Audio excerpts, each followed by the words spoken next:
सबने हो गया था? चलो भाई प्लीज अब बातें नहीं, बात नहीं करिए आप लोग। होमवर्क आया था कल, देखो यार चेक करो ग्रुप में। क्या फॉर्म लगाएंगे इसमें बताओ? कितना कितना मास दिया हुआ है? 1 kg and 2 kg।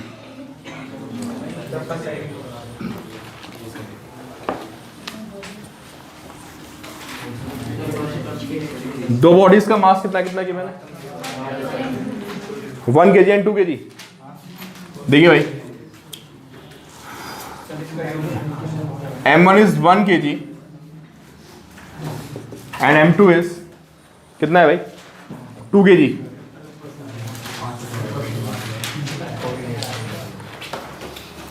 M1 1 kg होगा, M2 कितना हो गया? 2 kg। कहाँ काबिल कोऑर्डिनेट्स इसके कितने बताइए भाई? कितना है इसका कोऑर्डिनेट? -1,2 है ना। इसका कोऑर्डिनेट कितना है? 2,4। फॉर्मूला क्या होता है भाई? सेंटर मास में सिर्फ सेक्शन फॉर्म लगता है भाई, M1x1 + M2x2 अपॉन, तो इसका x कोऑर्डिनेट कितना आएगा? M1x1 + M2x2 upon M1 + M2। Put करो भाई, वैल्यूज बताओ कितनी है? 1 आ रहा है पक्का? चलो ये 1 आ जाएगा। और इसका y कोऑर्डिनेट कैसे निकलेगा?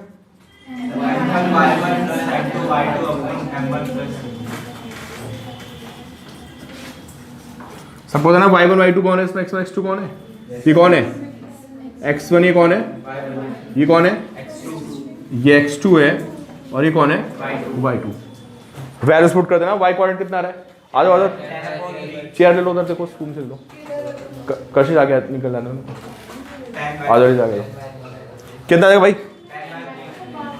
This is 10/3। ठीक है। कोऑर्डिनेट कितना आ गया इसका? 1,10/3। सेकंड हो गया था? सेकंड क्या कह रहा है भाई?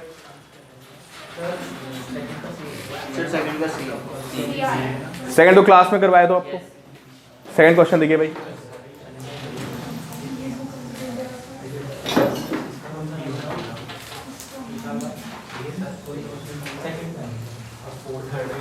नोट्स बना लिए थे तुमने?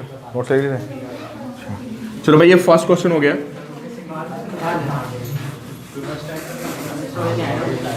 मैं भी एक क्लास कराऊंगा जिनका छूटा है ना उधर सारे बच्चों का, सब बैठ जाना। देखो भाई सारे बच्चे मुझे बताइए कि अगर आपके पास एक M1 है और एक आपके पास M2 है, ये डिस्टेंस R है, तो इनका सेंटर मास कहाँ पे होता है यार? इसको 0 लिख लें, है ना। इसको कितना लिखता है? R। क्या बनेगा फॉर्मूला? जाओ अच्छा ठीक है, क्या बनेगा इसका फॉर्मूला? M1x1 प्लस कितना? M2x2 upon M1 + M2। ये वैल्यू कितनी आ गई? M2R/M1 + M2। ये वैल्यू हुई किसकी? सेंटर मास की।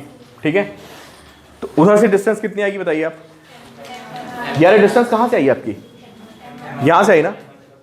इस साइड से कितनी डिस्टेंस आएगी? मैं करवा चुका हूँ बट वेरी इंपॉर्टेंट पॉइंट। तो अगर ये सेंटर ऑफ मास आएगा, ये डिस्टेंस अगर आपकी R1 है तो ये कितनी हो जाएगी? R - R1। और जो R - R1 की वैल्यू आती है वो कितनी आती है ना। और फिर आपको बताया था कि अगर आप चेक करेंगे तो आपको पता चलेगा कि यहाँ पे M1 R1 की वैल्यू किसके इक्वल है? इसका मतलब MR क्या हो गया? कांस्टेंट। वही तो हो गया जो आपको कराया था। तो सेकंड का आंसर क्या बैठेगा बताइए आप लोग मुझे? इनवर्स। हाँ वही बताया था आपको, जहां पे हैवी मास होगा सेंटर मास उसकी तरफ होगा। ठीक है, थर्ड क्वेश्चन हो गया। ये भी हो जाएगा यार, CO भी करा रखा था आपको। कार्बन मोनोऑक्साइड हो गया। ठीक है, CO, ये C है, ये O है। देखो भाई ग्रुप में सब बच्चे फोन आए, ग्रुप में क्वेश्चंस पड़े हुए हैं। ग्रुप में क्वेश्चन देख लो आप सारे बच्चे फोन पे एक बार।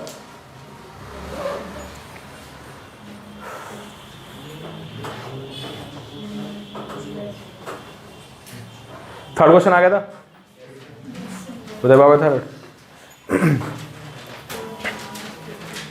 कैसे थर्ड हो गया था? कार्बन मोनोऑक्साइड है ना यार, कार्बन कितना हो जाएगा? 14 भी होता है वैसे, चलो कार्बन 12 हो गया और ऑक्सीजन कितना हो गया? 16 है ना। सॉल्व कर देना इसी तरीके से। फोर्थ बताओ, फोर्थ बताना।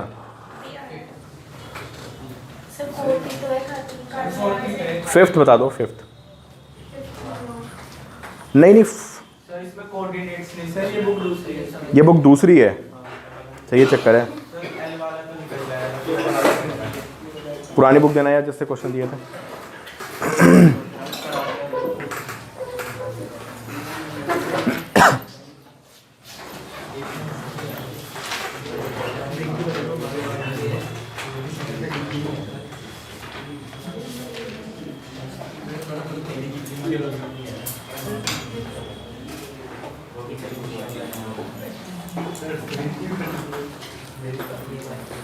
अच्छा ये रॉड वाला क्वेश्चन तो जेई में आया था भाई, सारे बच्चे आंसर दें। हो गया किसी का?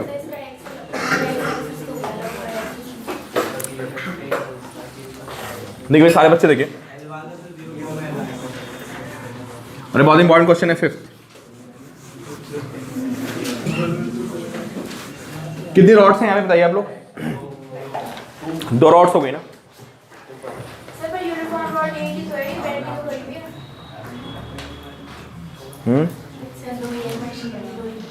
यूनिफॉर्म रॉड्स ऑफ लेंथ है ना, 2 हो गई, इसका मतलब अलग अलग है ना।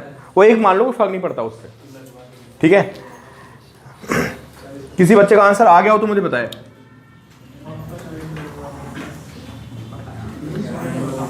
इसकी लेंथ कितनी, इस रॉड की लेंथ? क्यों भाई, इसकी लेंथ एल हो गई और जो रॉड ऊपर रखी है उसकी लेंथ कितनी है? इसकी लेंथ हो गई 12।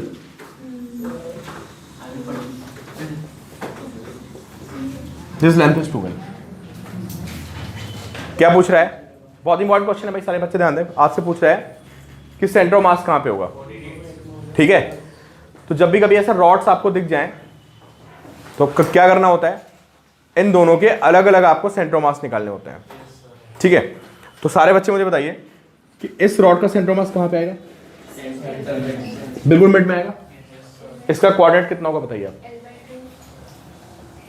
0 पूरा बोलो ना सेंटेंस, L/2, क्यों भाई ये लेंथ L है ना, तो सेंटर ऑफ मास कहां पे आएगा? सेंटर पे आएगा। तो इसका कोऑर्डिनेट कितना हो जाएगा? L/2, ये इसका सेंटर ऑफ मास आ गया, ठीक है। इस रॉड का सेंटर ऑफ मास कहां पे आएगा? यार मिड में आएगा यहाँ पे। और कोऑर्डिनेट कितना होगा बताइए? 0, L। समझ में आ रहा है आपको? पूरी लेंथ कितनी थी? 12। सेंटर ऑफ मास बीच में आ गया, ठीक है। तो फर्स्ट रॉड का मुझे सेंटर ऑफ मास मिल गया और सेकंड रॉड का मुझे सेंटर ऑफ मास मिल गया। अब सेंटर ऑफ मास का मतलब होता है कि एक पॉइंट मास, ही तो मतलब होता है। सेंटर ऑफ मास ऐसा पॉइंट होता है जहां पे आप पूरी बॉडी को किससे रिप्लेस कर सकते हो? With the point mass. तो अब आपको रॉड नहीं दिखनी चाहिए, आपको क्या दिखना चाहिए कि भाई यहां पे एक मास रखा हुआ है, कितना? यहां पे एक मास रखा हुआ है, इसकी वैल्यू कितनी है? m, और कोऑर्डिनेट कितना है? L/2, अब आपको ये रॉड नहीं दिखनी चाहिए, इस रॉड के क्या दिखना चाहिए आपको? सिर्फ एक पॉइंट मास, कितना? नहीं, वो तो उसकी कोऑर्डिनेट हो गया, इसका मास कितना होगा यार? m क्यों होगा यार? 2m होगा। क्यों 2m होगा? इसकी लेंथ डबल थी ना यार, तो आपको सोचना पड़ेगा इसकी लेंथ कितनी थी? L, मैंने उसका मास कितना बोला है, तो उसकी लेंथ कितनी है यार? उसको 2m एज्यूम कर लो, ठीक है। तो अब मेरे पास 2 पॉइंट मासेस हैं, एक पॉइंट मास ये है, एक पॉइंट मास ये है, दोनों के मुझे कोऑर्डिनेट्स पता है। फिर आप फॉर्मूला लगाएंगे सेंटर ऑफ मास का, क्या? m1 x1 plus m2 x2 upon m1 plus m2, और y कोऑर्डिनेट का फॉर्मूला क्या होता है? m1 y1 plus m2 y2 upon कितना? इसको m1 लिख लेते हैं, ठीक है। इसको क्या लिख लेते हैं? x1, इसको y1, इसको m2 लिख देते हैं, इसको क्या लिख देते हैं? x2 और इसको y2। चलो भाई सॉल्व करो, बताओ वैल्यूज कितनी है। सॉल्व कर ले भाई सारे बच्चे एक बार कॉपी में।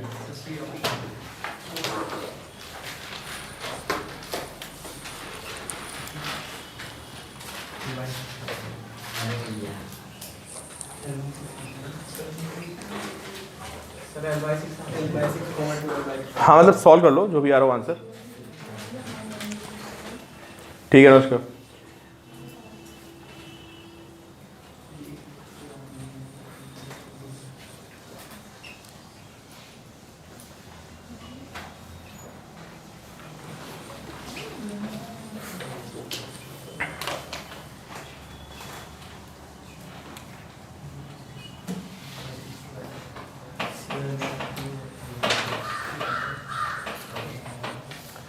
नोट किया सारे बच्चों ने, आगे बढ़े।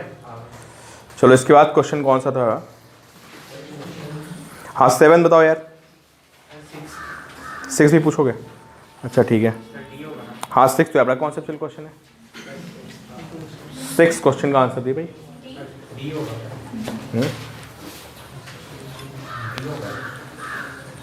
All the particles of a body, सारे बच्चे ध्यान सुनिए भाई, है ना, अच्छा क्वेश्चन है। All the particles of a body are situated at a distance r from the origin। मतलब कोई ऐसी बॉडी है जिसके पार्टिकल्स जितने भी उसके जितना भी उसका मास हो सारा कितनी डिस्टेंस पे है?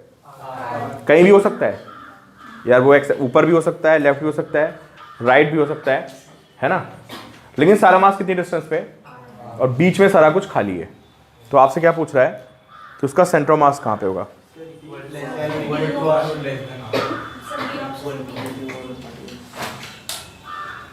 मतलब मुझे समझाओ फिर कैसे है अगर आप सारा मास एक जगह पर है तो उसके पास जो है डिस्टेंस जहाँ पे पास होगा। सारा मास एक जगह है? नहीं ऐसा तो नहीं लिखा है। पर r डिस्टेंस भी है ना, पर्टिकुलर डिस्टेंस पे है ना। सब मास वहाँ पर ही है तो उसके पास ही तो होगा सेंटर ऑफ मास। सर जो डिस्टेंस है नहीं, लाइन को ध्यान से पढ़ो। All the particles of a body, भाई ध्यान से सुनिए, और उसका सुन लो। All the particles of a body are situated at a distance r from the origin. Sir एक केस ऐसा हो सकता है जो कि सारे पार्टिकल्स एक ही जगह हो, और एक केस ऐसा हो सकता है जिसमें चारों तरफ बिखरे हो। तो भाई चारों तरफ बिखरे भी तो हो सकता तो ऐसा हो सकता है कि या तो उसी पे हो या फिर उससे कम डिस्टेंस हो। है। बिल्कुल सर जो सेंटर ऑफ मास आएगा या तो वो कहीं मिड में आएगा और या फिर वो सेम डिस्टेंस। यार देखो मैं बता रहा हूँ, देखो सारा मास कितनी डिस्टेंस पे बताओ? सारा मास जो है उसका वो सेंटर से कितनी डिस्टेंस पे? r डिस्टेंस पे। देखो अब इसमें बहुत सारे केसेस बन सकते हैं। देखो यार एक रिंग का केस ले लेते हैं। चलो भाई सारे बच्चे मुझे बताएं, एक रिंग का केस लेते हैं, ठीक है। अब आप मुझे बताइए कि रिंग में जो सारा मास है वो कहाँ पे है? रिंग में जितना भी मास है वो सब कहाँ पे? सेंटर से r डिस्टेंस पे है, नहीं बताइए? r डिस्टेंस पे, r डिस्टेंस पे, r डिस्टेंस पे, r डिस्टेंस पे, जितना भी मास है सारा का सारा r डिस्टेंस पे है। क्लियर? और बताइए इसका सेंटर ऑफ मास कहाँ पे आएगा? बिल्कुल सेंटर पे आएगा, नहीं आएगा?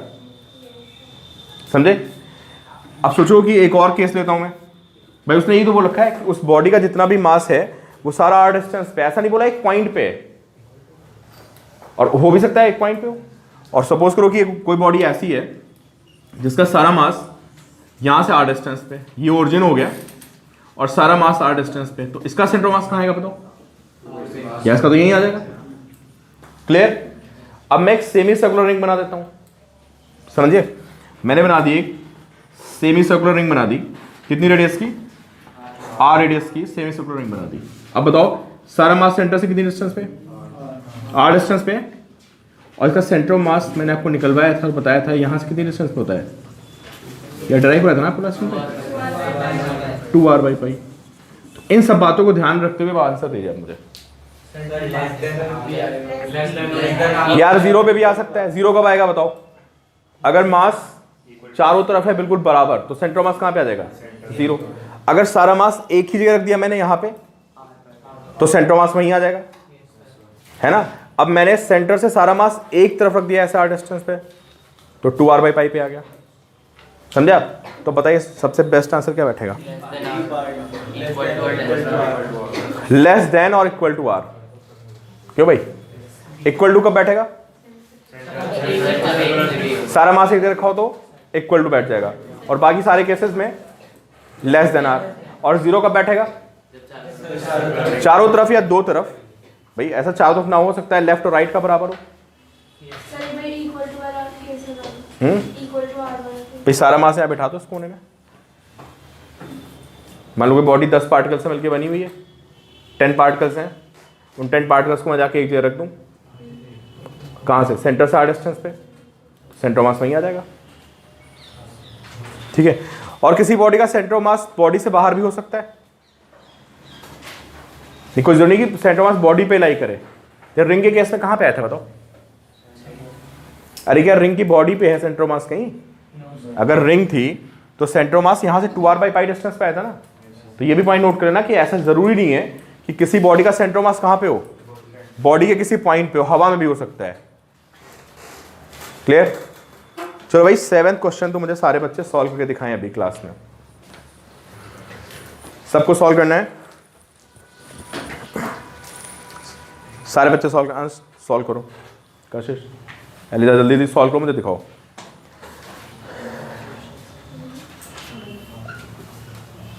क्या कह रहा है? A uniform metal rod of length 1 metre is bent at 90 degree, है ना?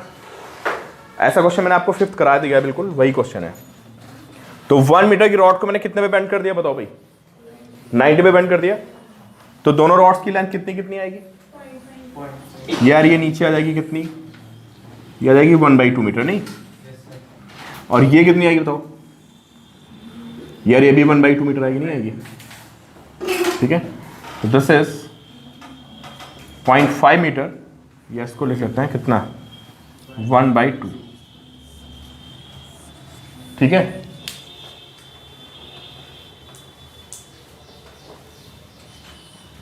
और ये कितना है बताइए? यार ये वैल्यू तो 1/2 होगी यार, पूरी नहीं भाई मेरे। 1 मीटर की रॉड थी, मैं उसको बेंड कर दिया ऐसे। ठीक है। चलो अब बाकी बच्चे मुझे आंसर निकाल के बताएं।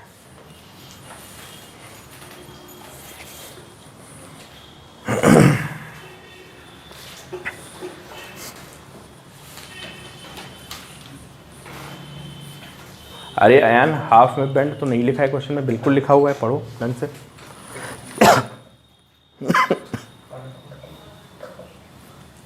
अयान साफ साफ लिखा हुआ है सेकंड लाइन में, so as to form 2 arms of equal length, नहीं लिखा हुआ है।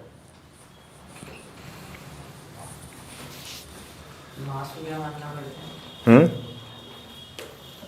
मास को m मानते हैं। मास m मान लो, 2m मान लो, कुछ भी मान लो, तो इंडिपेंडेंट आएगा उससे ना, कट ही जाएगा ना। पूरी रॉड का मास 2m कर दो तो नीचे वाले का कितना हो जाएगा? और ऊपर वाले का m हो जाएगा।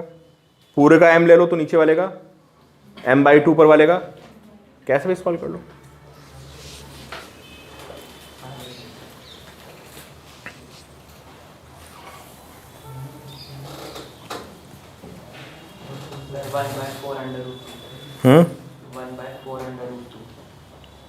सर बी ऑप्शन है।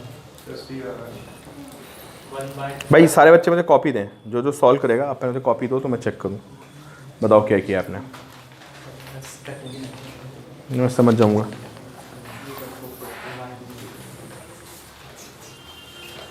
कहाँ सॉल्व कर? ये सॉल्व कर रखा है।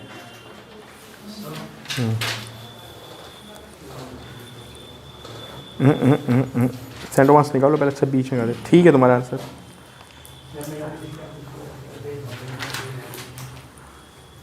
L/4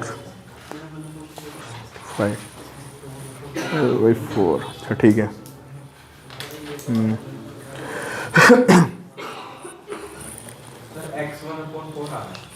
तुम्हारा आंसर सही है, तुमने सही नहीं, क्या आंसर तुम्हारा रहा? 1/4 ठीक किया तुमने, सही मेथड है। देना देना।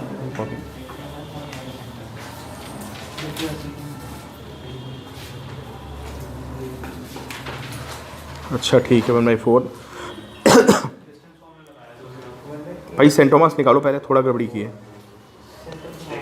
फॉर्मूला लिखो ना प्रॉपर, शॉर्टकट मतलब वो प्रॉपर लिखो। m1 x1 + m2 x2 upon m1 + m2। Values आप गलत पुट कर रहे हो, है ना? वैल्यूज़ गलत मत पुट करिए, m1x1 प्लस m2। अरे जीरो को जीरो लिख दिया ना, काट क्यों देते हो? सर 1/2 कोऑर्डिनेट्स आ गए ना? चेक करना अब बताओ कोऑर्डिनेट्स आ गए तो क्या करोगे? इसे ही कर रखा, सेंटर मास ही निकाल सेंटर वहाँ तो कुछ सही निकाला बस। सही निकाल नहीं 1/8 सही निकाला सेंटर मास। हाँ वाई निकालो, वाई कोऑर्डिनेट। 1/8 ही आया। हाँ 1/8 ही आएगा। हाँ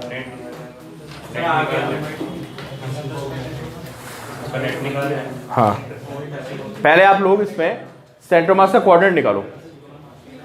निकाले कोऑर्डिनेट? बताओ सारे बच्चे मुझे बताएं, सारे बच्चे मुझे बताएं। अच्छा इसका सेंटर मास कहाँ पे? इसका कोऑर्डिनेट बताओगे? मिड में आएगा ना भाई। इसकी लेंथ कितनी है? हाफ है। अब देखते रहो भाई, फिर मत बोलना समझ नहीं आया। इसका मिड पॉइंट कितना हो गया? 1/4 हो गया। तो सेंटर मास कहाँ पे आएगा बताइए इसका? इसका सेंटर मास आएगा 1/4,0 पे। क्लियर? ठीक है। इसका सेंटर मास कहाँ पे आएगा बताइए?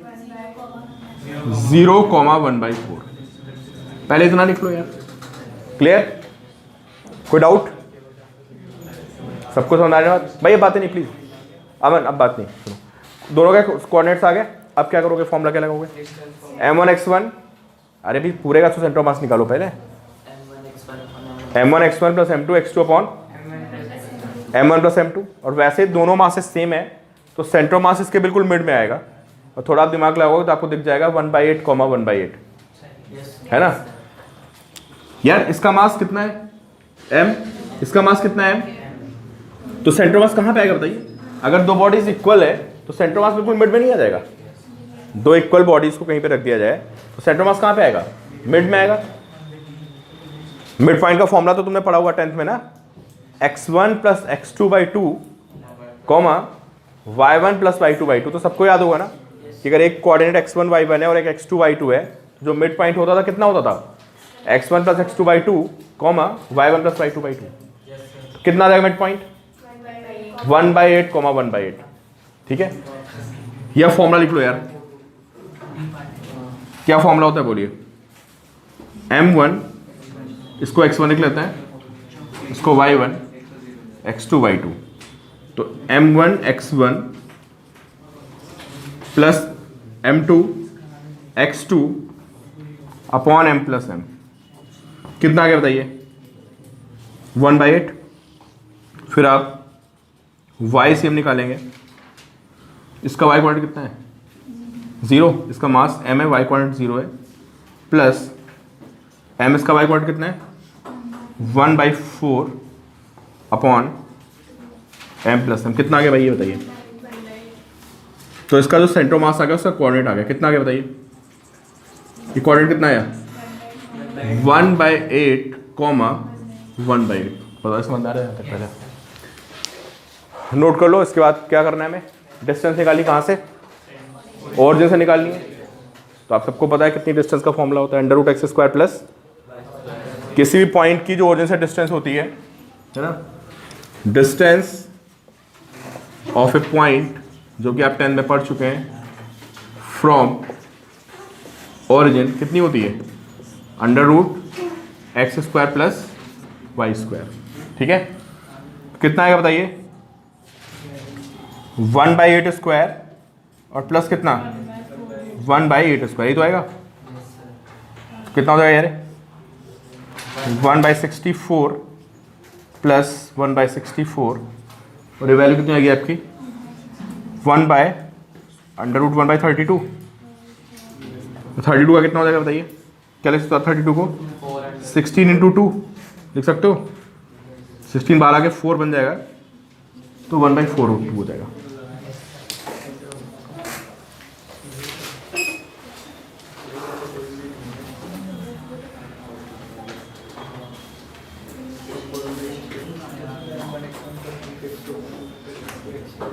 देखो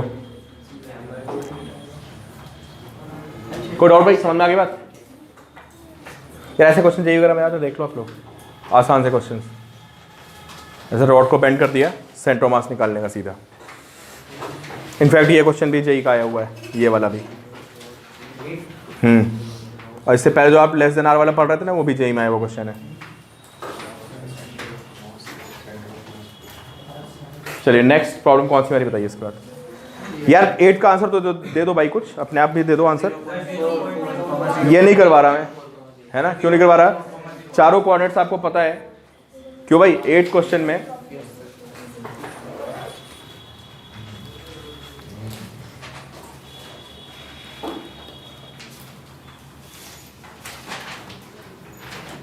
फिर आपकी वीडियो पॉज होगी।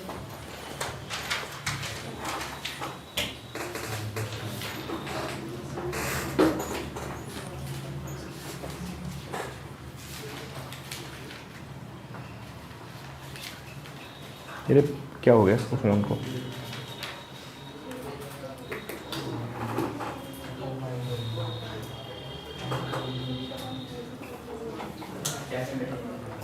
अब आ गई हुई ना?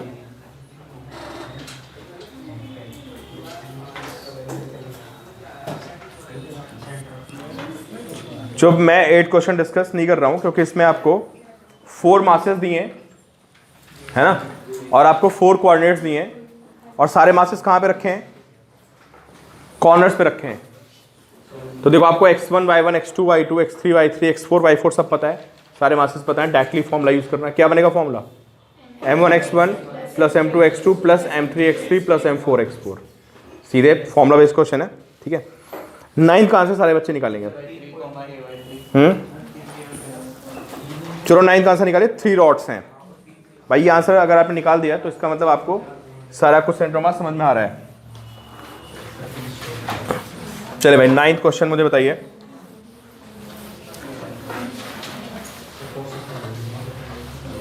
देखिए 9th क्वेश्चन का आंसर कौन मुझे सॉल्व करके दिखाता है सबसे पहले। कितनी रॉड्स हैं बताइए आप यहाँ पे। अमन सॉल्व करो भाई। भाई मुझे सॉल्व करके सॉल्यूशन दिखाओ। ये नीचे एक रॉड रखी, इसका क्वाड, ये कितनी लेंथ है इसकी? क्यों भाई इसकी लेंथ हो गई है ना। अच्छा ये 1,0 तक है, और दूसरी रॉड यहां पे रखी है।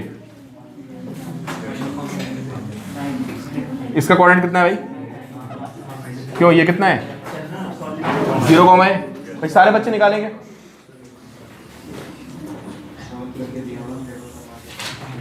और एक रॉड ये रखी है ना, ये 3 रॉड्स हो गई। चलो सॉल्व करिए, बताइए। क्वेश्चन बहुत इजी है यार, बस आप पेन चलाओ आंसर आएगा।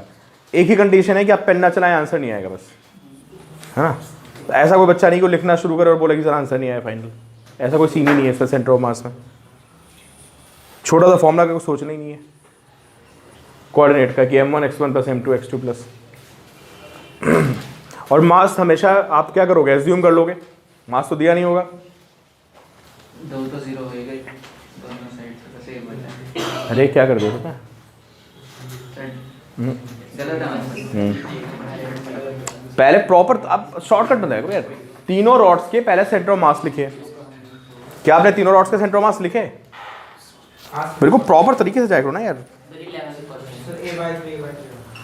हाँ a/2, बड़ा इसमें आपने मास गलत लिख दिया, है ना। तीनों रॉड्स के मास क्या होंगे? अच्छा मास सेम है, सही है आपका।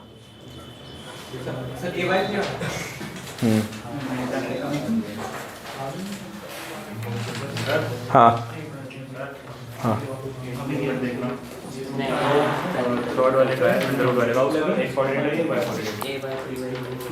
जो रॉड स्लैंट है ना उसका मिड पॉइंट ही निकाल पाओगे। हाँ कोऑर्डिनेट्स मतलब लेंथ में क्या मतलब?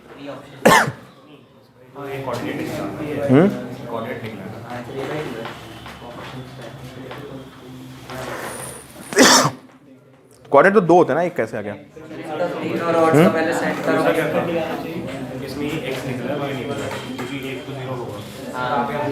सर इनका मैं करा रहा हूँ। तीनों रॉड्स का पहले सेंटर ऑफ मास लेंगे। पहले तीनों रॉड्स का सेंटर ऑफ मास तो लिखो। इंडिविजुअल लिखोगे ना यार, सर हमें कोऑर्डिनेट्स दे तो रखे हैं। सेंटर ऑफ मास के कोऑर्डिनेट्स दे रखे हैं। मैंने अपनी बुक में चेक किया।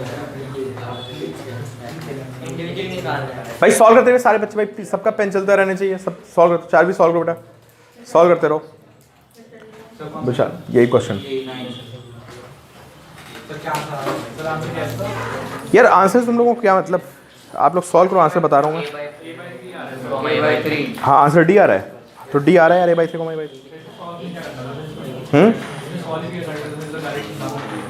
वही तो सर मैं कह रहा हूँ। भाई वो तो तुक्के से आ गया होगा, डायरेक्ट नहीं निकलेगा। बाई चांस आपने कोई थ्योरी लगाई होगी, उस सेट बैठ गई होगी। नहीं सर, फिर भी दिमाग में फॉर्मूले पुट कर दिया। देखो अगर आपने ऐसे किया तो ठीक है, इसके अलावा किसी भी तरह से आपने किया तो गलत है। क्या आपने इसका सेंटर मास लोकेट किया? देख लो भाई, मैंने क्या बोला, मैंने बोला कि अगर आप इस तरह से आपने किया तो आपने सही किया है, और बाकी आपका किसी भी तरह से आंसर आया है और आंसर मैच कर गया है, तो वो डेफिनेटली गलत होगा। इसका सेंटर मास कितना आएगा? 0,8 इनका मिड पॉइंट कितना आएगा? x1 plus x2/2, y1 plus y2/2। तो अगर आपने ये सब नहीं किया तो आपका आंसर बाई चांस बैठ गया होगा। मासेस क्या है सबके?